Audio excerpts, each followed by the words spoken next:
Previous session के अंदर हमने ट्रेडिशनल अप्रोच देखी ASP MVC पर कि एक्चुअली जब आप एक ट्रेडिशनली मेथड से सिर्फ और सिर्फ अपने डेटाबेस को क्या करना चाह रहे हो, उसकी टेबल्स को गेट करना चाह रहे हो, ठीक है, यानी सिर्फ और सिर्फ आप उसकी विजिबिलिटी चाहते हो कि वो कैसे हो, तो उसके लिए आपने देखा कि हमने दो सेपरेटेड मॉडल क्लासेस बनाई, जिसमें एक क्लास हमारी जो है वो प्रॉपर्टी को शो कर रही थी, जबकि दूसरी क्लास हमारे बिजनेस लेयर को शो कर रही थी, जहां पर हमने .NET के लिए कोडिंग की ADO.NET के अप्रोच से कि किस तरह से डेटाबेस के साथ एक रिलेशन बनेगा और तमाम कोड विजिबल होगा। इस सेशन से एक्चुअली हम मूव कर रहे हैं एंटिटी फ्रेमवर्क के उस पार्ट पर जो हमारे पूरे ASP.NET MVC का सबसे कोर कॉन्सेप्ट है, और इसी को यूज करते हुए हम एडिशनली काम भी करेंगे आगे जाकर। तो प्रीवियस टू प्रीवियस सेशन के अंदर हमने एंटिटी फ्रेमवर्क की एक छोटी सी डेफिनेशन की थी, और उसकी बिहाफ पर हमने देखा था कि अगर मैं एक मॉडल को यूज करके डेटाबेस के रिस्पेक्ट से वैल्यू को फैच करना चाहूं तो कैसे कर सकता हूं, ठीक है।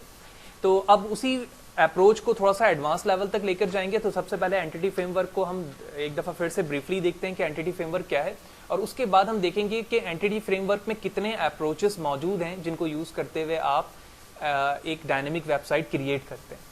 तो डेफिनेशन पे बताया जा रहा है, Microsoft entity framework is an extended ORM which mean object relational mapping that help you isolate the object model of your application from the data model। यानी डेटा मॉडल पे या से जो डेटा है आपका एक्चुअल, उसको वो क्या कर रहा है, आइसोलेट कर रहा है ऑब्जेक्ट मॉडल में।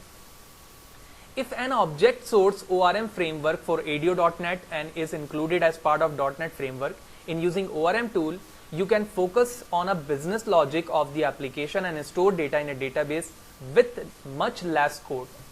तो बेसिक जो फोकस है हमारे ADO.NET का, जिसको हम ORM टूल्स भी कह रहे हैं, उसका फोकस ये है कि ये बिजनेस लॉजिक के एप्लीकेशन में क्या करता है, काम करता है, और आपके डेटा को डेटाबेस में स्टोर करेगा with less number of line of code. यानी आपको कम से कम कोड लिखने की जरूरत है बिजनेस लेयर पर, और वो काम कौन सा अंजाम देगा, हमारा एंटिटी फ्रेमवर्क करेगा, जो कि प्रीवियस सेशन पर हम ट्रेडिशनल अप्रोच पे देख चुके हैं कि हमें कितने कोड की करने की जरूरत पड़ी थी, लेकिन अब उसकी जगह हम एंटिटी फ्रेमवर्क को देना चाहते हैं। You can take advantage of an ORM to convert data between incompatible type system. You can store your domain object into underlying database without having to worry about the internal interfaces on how the data is actually stored. In simple word, हमें इस हवाले से बिल्कुल परेशान होने की जरूरत नहीं है और ना ही वरी होने की जरूरत है कि एक्चुअली ये काम किस तरह से बिहाइंड हो रहा है, कि ये तमाम चीजें किस तरह से क्रिएट होंगी एंटिटी फ्रेमवर्क के जरिए से, और एक्चुअली जो DB कॉन्टेक्स्ट की हमारी क्लास है उसके अंदर कौन कौन से फंक्शन मौजूद है। हमारा मेन फोकस ये है कि हम लेस नंबर ऑफ कोड के जरिए से एक बेसिक CRUD ऑपरेशन किस तरह से परफॉर्म कर सकते हैं। The entity framework is a mature ORM from Microsoft and it can be used with a wide variety of the database। यानी डिफरेंट टाइप के डेटाबेस के साथ ये चीज इस्तेमाल की जा सकती है। तो इस डायग्राम को आप देखें तो सबसे पहले हमारे पास यूजर इंटरफेस है, उसके बाद बिजनेस लेयर है। बिजनेस लेयर से मुराद हमारे वो मॉडल्स हैं जो हम मॉडल क्लास के अंदर यानी फोल्डर के अंदर क्रिएट करते हैं। इस मॉडल से और डेटाबेस के दरमियान जो रिलेशन बनाने वाली चीज है उसको हम क्या कहते हैं, डेटा लेयर कहते हैं, ठीक है। वो डेटा लेयर ये क्या करेगा, एक कोऑर्डिनेशन बनाएगा डेटाबेस के दरमियान और आपके मॉडल्स के दरमियान। यानी जो मॉडल में आपने लॉजिक डिफाइन की है कि एक्चुअली आपके मॉडल में जो प्रॉपर्टीज बनी हुई है वो किस तरह से डेटाबेस से कम्युनिकेट करेगी, किस तरह से वैल्यू वहां पर जाके एंटर होगी, किस तरह से फैच होकर वहां से आपके वेब ब्राउजर पर शो हो रही होगी, ये तमाम काम कौन सा अंजाम देगा, एंटिटी फ्रेमवर्क देगा। इसके बाद बारी आती है अप्रोचेस की। आपने अक्सर सुना होगा जब भी आप एक डायनेमिक वेबसाइट की बात करते हैं तो उसके अंदर कुछ अप्रोचेस होते हैं कि आप एक्चुअली जो वेबसाइट बनाने जा रहे हैं डायनेमिक वेबसाइट, वो किस अप्रोच को फॉलो करते हुए बना रहे हैं। जरूरी नहीं है कि ये अप्रोच सिर्फ और सिर्फ ASP.NET MVC में हो, ये अप्रोच PHP के अंदर हो सकती है, ये अप्रोच उसके फ्रेमवर्क में हो सकती है। अगर आप Django पर काम कर रहे हैं पाइथन के फ्रेमवर्क पे तो उस पर भी ये अप्रोच हो सकती है। तो लेकिन इस अप्रोच की डेफिनेशन अभी हम एंटिटी फ्रेमवर्क के अंदर देख रहे हैं। तो बेसिक हमारे पास जो एंटिटी फ्रेमवर्क को यूज करने का तरीका है या उसके अप्रोचेस हैं वो 3 है, ठीक है। तो सबसे पहला तरीका हमारे पास कोड फर्स्ट है, ठीक है। तो इस सेशन पे हम कोड फर्स्ट करेंगे, इसी तरह हमारे पास मॉडल फर्स्ट है और इसी तरह एक डेटाबेस फर्स्ट है। तो सबसे पहले इस सेशन पे हमारा फोकस होगा कोड फर्स्ट अप्रोच पर कि कोड फर्स्ट अप्रोच क्या है, वो किस तरह से वर्किंग करता है। तो कोड फर्स्ट पे बताया जा रहा है the code first approach enable us to create a model and their relation using classes and then create the database from these classes. यानी as a name suggest, code first के अंदर क्या है कि सबसे पहले तुम एक डेटाबेस तो बनाओगे लेकिन उसकी टेबल वहां पे क्रिएट नहीं करोगे, बल्कि टेबल क्रिएट करने के लिए आपका कोड फर्स्ट अप्रोच आपको क्या इनेबल कर रहा है कि आप क्रिएट करें पहले मॉडल को, और उस मॉडल के रिलेशन से आप क्या बनाओगे, एक डेटाबेस बनाओगे, और उसके अंदर जो एंटिटीज आपको स्टोर करनी है एक टेबल के अंदर वो आपका क्रिएट होगा। ठीक है, it enable us to work with the entity framework in an object oriented manner. एक ऑब्जेक्ट ओरिएंटेड मैनर के जरिए से एंटिटी वर्क में वो आपको कैपेबल करेगा कि आप काम कर सकें। Here we need not worry about the database structure। यहाँ पर हमें डेटाबेस के स्ट्रक्चर से परेशान नहीं होना है कि एक्चुअली हमारे डेटाबेस का स्ट्रक्चर कैसे होगा, कैसे बनेगा, इस हवाले से हमें परेशान नहीं होना है, क्योंकि हमारे अप्रोच का जो फोकस है वो किस पे, कोड पर है। ठीक है, As said earlier, we need to create a class that represent the database table। इसका मतलब ये हुआ कि जो मॉडल में मैं पहली क्लास बनाने जा रहा हूं वो एक्चुअली मेरे डेटाबेस की क्या होने वाली, बनने वाली है, टेबल बनने वाली है। तो इस डायग्राम में देखो, आपके पास डोमेन क्लासेस हैं जो आपने क्लास बनाई है, और उसके बाद आपका एंटिटी फ्रेमवर्क है। तो क्लास एंटिटी फ्रेमवर्क के दरमियान एक रिलेशन बिल्ड हुआ, रिलेशन बनने के बाद क्या हुआ, जो क्लास तुमने बनाई थी उसी के जरिए से क्या बन गया, हमारा डेटाबेस, और उसके अंदर वो टेबल बन गई। तो ये डेफिनेशन की रिस्पेक्ट से अभी हमने देख लिया कि एंटिटी फ्रेमवर्क क्या है। ये लेस नंबर ऑफ कोड हमें इनेबल कर रही है कि इसके जरिए से हम क्या कर सकें, क्रड ऑपरेशन या एक डायनेमिक वेबसाइट के अंदर जिन चीज़ों की जरूरत होती है वो चीज़ क्रिएट कर सकें। उसके बाद इसके अंदर 3 अप्रोचेस हैं। उस अप्रोच में से पहली अप्रोच हमारे पास कोड फर्स्ट है, जिसमें हमने डेफिनेशन देखा और उसकी डायग्रामेटिकल व्यू भी देखा कि वो किस तरह से काम कर रहा होता है। अब हम जंप करते हैं विजुअल स्टूडियो पर, जहां पर इसी अप्रोच को हम परफॉर्म करके देखेंगे कि एक्चुअली कोड फर्स्ट क्या है। तो कोड फर्स्ट अप्रोच करने के लिए मैं एसक्यूएल भी ओपन कर लेता हूं। जब तक हमारा एसक्यूएल ओपन हो रहा है हम विजुअल स्टूडियो पर चलते हैं और एक प्रोजेक्ट क्रिएट करता हूं मैं। ठीक है, तो कोड फर्स्ट EF के नाम से मैंने प्रोजेक्ट का नाम रखा है और ओके प्रेस करते हैं, टेम्पलेट एम्प्टी रखते हैं, और उसके बाद मैंने MVC पर चेक लगा दिया and it's going to okay. SQL पर चलते हैं और एक हम क्या करते हैं, एक डेटाबेस बना लेते हैं। ऑल्दो टेबल के हवाले से हम जान चुके हैं कि कोड फर्स्ट में हमारी जो क्लास होगी वो वही एंटिटी फ्रेमवर्क के रिलेशन से क्या करेगी, एक टेबल क्रिएट करेगी। तो हमें सिर्फ एक डेटाबेस बनाना है। तो मैं एक डेटाबेस यूनिक नेम से बना लेता हूं ताकि मुझे फ्यूचर में देखने की जरूरत हो तो मैं आसानी से वहां पर जंप करके देख सकूं कि एक्चुअली वहां पर टेबल जनरेट हुई है या नहीं हुई है। तो लिहाजा मैं एक डेटाबेस क्रिएट करता हूं, क्रिएट डेटाबेस, और इसका नाम रखता हूं FB और इसे यूज कर लेते हैं। तो सबसे पहले हम डेटाबेस क्रिएट करते हैं, एग्जीक्यूट एंड यूज। ठीक है, ओके। तो सबसे पहले हमें क्या करना है, मॉडल क्रिएट करना है एज अ डेफिनेशन सेट। तो सबसे पहले मैं अपने मॉडल पर चलता हूं और एक मॉडल क्लास ऐड करवा लेते हैं। कोई भी मीनिंगफुल नेम दे सकते हैं आप। तो मैं इसका नाम रखता हूं student.cs, हमारी क्लास का एक्सटेंशन है। तो जो प्रॉपर्टी आप अपने टेबल पर चाहते हो कि वो प्रॉपर्टी हो, PROP लिखने के बाद टैब प्रेस किया मैंने, और मैं कुछ 3 प्रॉपर्टी पर मुश्तमिल अपनी एक कोड फर्स्ट के रिस्पेक्ट से टेबल क्रिएट करना चाह रहा हूँ। तो सेकंड एट्रीब्यूट हमारे पास स्ट्रिंग नेम का है, और सिमिलरली हमारे पास थर्ड एट्रीब्यूट है जेंडर का। That's it. आपको याद होगा एंटिटी फ्रेमवर्क पे हम जब भी काम करते हैं तो हमारे पास दूसरी क्लास कॉन्टेक्स्ट की हुआ करती थी। ठीक है, तो मैं दूसरी क्लास बनाता हूँ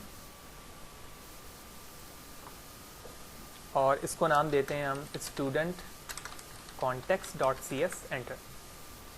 तो सबसे पहले हमें इस पे DB कॉन्टेक्स्ट को क्या करना होता है, इनहेरिट करना होता है। उसके बाद कंट्रोल डॉट प्रेस करते हैं तो आप देख रहे हैं कि हमारे पास इंटेलिजेंस नहीं आ रही है बल्कि क्लास इंटेलिजेंस आ रही है, जो कि वैलिड नहीं है। इसका मतलब ये है कि मेरे प्रोजेक्ट में एंटिटी फ्रेमवर्क इस वक्त इंस्टॉल नहीं है। तो हम अपने प्रोजेक्ट पे जाएंगे, राइट क्लिक करेंगे, मैनेज न्यू गेट पैकेज पे जाएंगे और यहाँ से एंटिटी फ्रेमवर्क को अपनी मशीन पर इंस्टॉल कर लेंगे। तो एंटिटी फ्रेमवर्क लिखा मैंने और यहाँ से इसे इंस्टॉल कर लूँगा। ठीक है, मैं 2015 पे काम कर रहा हूँ। ये वर्जन पे डिपेंड करता है कि आपके वर्जन में जो शो होने का तरीका है वो लिटिल बिट चेंज हो सकता है।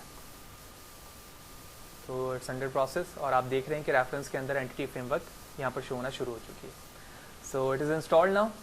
अब मैं स्टूडेंट कॉन्टेक्स्ट पे चलता हूँ, कंट्रोल के साथ डॉट प्रेस करूँगा तो अब आप देख रहे हैं data dot entity namespace आ रहा है। मैंने उसको ऐड करवाया और उसके बाद हम यहाँ पर क्या करते हैं, एक DB सेट बेस हम एक प्रॉपर्टी बनाते हैं। तो DB set angle bracket name of your class तो स्टूडेंट है, और इस स्टूडेंट को मैं students as a alias name रखता हूँ अपने प्रॉपर्टी का, और फिर हमने गेट सेट की प्रॉपर्टी यहाँ पर इस्तेमाल कर दी। तो दो क्लासेस एज यूजुअल जो एंटिटी फ्रेमवर्क में हम करते हैं वो तो हमने कर लिया। इसके बाद हमें एक तीसरी क्लास की ज़रूरत है, और वो तीसरी क्लास इन दोनों क्लास के दरमियान रिलेशन बनाएगी और बताएगी कि एक्चुअली जो भी रिकॉर्ड्स यहाँ से फैच होगा वो एक लिस्ट के फॉर्म पर कहीं सेव होगा। जब वो लिस्ट के फॉर्म पर सेव होगा तभी वो फैच होकर हमारे डेटाबेस के टेबल में जा सकता है। लिहाजा इसके लिए मैंने इसका नाम रखा student view dot C S. अब स्टूडेंट डॉट व्यू के अंदर मैंने सबसे पहले एक फंक्शन बनाया पब्लिक लिस्ट रिटर्न टाइप के रिस्पेक्ट से। तो किस डेटा को ये रिटर्न करेगा? स्टूडेंट के डेटा को रिटर्न करेगा जो हमारी पहली प्रॉपर्टी क्लास है। तो मैंने लिखा यहां पर स्टूडेंट, और इसका नाम रख दिया मैंने गेट ऑल रिकॉर्ड इस फंक्शन का, ठीक है। और उसके बाद मैंने इसकी बॉडी बना दी। बॉडी में क्योंकि आप फंक्शन पे आप देख रहे हो कि वो लिस्ट टाइप है तो उसकी यकीनी तौर पे एक वैल्यू रिटर्न होगी। तो सबसे पहले मुझे एक ऑब्जेक्ट बनाना होगा स्टूडेंट कॉन्टेक्स्ट जो दूसरी क्लास है हमारी। ये आप देख रहे हो यहाँ पर मैंने इसके नाम को F2 प्रेस करके कॉपी किया, और यहाँ पर मैंने उसके नाम से एक ऑब्जेक्ट क्रिएट किया। उसके बाद मैं एक वैल्यू रिटर्न कराऊंगा। रिटर्न कौन सी होगी? obj dot students dot to list, ठीक है। तो तमाम वैल्यू जो स्टूडेंट्स के रिस्पेक्ट से आ रही है, ठीक है। स्टूडेंट्स मैंने अपने स्टूडेंट कॉन्टेक्स्ट के अंदर क्लास को रखा है नाम, ठीक है। तो उसको मैंने यहाँ पर रिटर्न करा दिया। जब तीनों क्लासेस आपकी बन चुकी हैं तो आप अपने प्रोजेक्ट को क्या करोगे? एक दफा बिल्ड करोगे Ctrl+Shift+D से, ठीक है। तो आपका प्रोजेक्ट अगर सक्सेसफुली बिल्ड हो जाता है तो फिर आप कनेक्शन स्ट्रिंग की तरफ चलोगे और एक कनेक्शन स्ट्रिंग बनाओगे अपने वेब कॉन्फिग पे। तो build is under process and now it succeed. अब मैं वेब कॉन्फिग पे चलता हूँ और सेकंड लास्ट लाइन से पहले यहाँ पर मैं कनेक्शन स्ट्रिंग बनाऊंगा। तो मैं जूम करता हूँ, connection string open close add name, ठीक है। उसके बाद हमारा कनेक्शन स्ट्रिंग होता है और उसके बाद हमारा प्रोवाइडर नेम होता है system.data.sql क्लाइंट, ठीक है। सारी चीज़ें यहाँ पर मुकम्मल हो गई।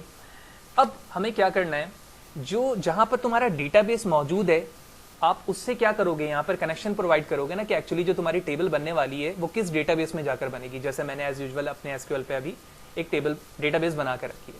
तो सबसे पहले मैं अपने एसक्यूएल के कनेक्ट यहाँ से जाकर मैं सर्वर नेम कॉपी कर लेता हूँ, और उसके बाद हम विजुअल स्टूडियो पे आते हैं, view server explorer connect to database, और यहाँ पर मैंने अपने सर्वर का नाम रखा एसक्यूएल सर्वर ऑथेंटिकेशन SA, जो भी पासवर्ड है वो लिखेंगे, और उसके बाद आपका डेटाबेस का नाम टेस्ट करेंगे। It's okay, everything is okay. और जैसे ही यहाँ पर ये चीज़ शो होती है आप प्रॉपर्टी पे जाओगे, कनेक्शन स्ट्रिंग के सामने डबल क्लिक करोगे और इस इन्वर्टेड कॉमा के अंदर तुमने पेस्ट कर दिया और यहाँ पर लिख दिया तुमने हैपटेक जो उसका पासवर्ड है। अभी तक आप देख रहे हो कि नेम मेरा यहाँ पर ब्लैंक है, ठीक है ना। नेम मैं सबसे आखिर में चूज करूंगा। अब हमारे पास जो लास्ट काम बचा है वो कंट्रोलर क्रिएट करने का। तो जब हमने एंटिटी फ्रेमवर्क को बिल्कुल स्टार्टिंग पे किया था तो तुम्हें याद होगा कि एंटिटी फ्रेमवर्क को यूज करने की वजह यही है कि हमारा कंट्रोलर और व्यू खुद ऑटो जनरेट होकर आता है इसमें। तो इसके लिए आप अपने कंट्रोलर पे गए, ऐड कंट्रोलर, और आप कंट्रोलर पे थर्ड ऑप्शन पे देख रहे हो यहाँ लिखा हुआ है MVC5 कंट्रोलर विथ व्यूज, यानी व्यूज के साथ एंटिटी फ्रेमवर्क आप यहाँ पर इसके जरिए यूज कर सकते हैं। तो मैंने इसको ऐड पर क्लिक किया। तो जैसे ऐड पे क्लिक किया इसने कहा आपकी मॉडल क्लास क्या है। तो मॉडल क्लास हमारी क्या है? स्टूडेंट है, ठीक है, जो पहले हमने बनाई है। तो स्टूडेंट ले लिया मैंने। दूसरी क्लास ये कह रहा है कॉन्टेक्स्ट, तो कॉन्टेक्स्ट का नाम मैंने स्टूडेंट कॉन्टेक्स्ट रखा हुआ है, तो उसके लिए मैं स्टूडेंट कॉन्टेक्स्ट ले लूंगा। बाकी चेंजेस करने की यहाँ पे जरूरत नहीं है। लेकिन ये लास्ट में आप देख रहे हो यहाँ पर कि मेरे कंट्रोलर का नाम खुद ब खुद किस में चेंज हो चुका है यहाँ पर? स्टूडेंट्स, ठीक है। जो डेटा कॉन्टेक्स्ट के अंदर मैंने नाम रखा था स्टूडेंट्स, वो उसके नाम से यहाँ पर ऑटो कंट्रोलर बन रहा है। तो मैंने ऐड पर क्लिक किया, इट्स टेक फ्यू सेकंड्स, और उसके बाद आप देखेंगे कि ना सिर्फ हमारा उस मॉडल के रिस्पेक्ट से कंट्रोलर क्रिएट होगा, बल्कि जो CRUD ऑपरेशन होते हैं यानी क्रिएट, रीड, अपडेट, डिलीट, ये तमाम ऑपरेशन यहाँ पर जनरेट हो जाएंगे। So here it is something issue running the selected code generator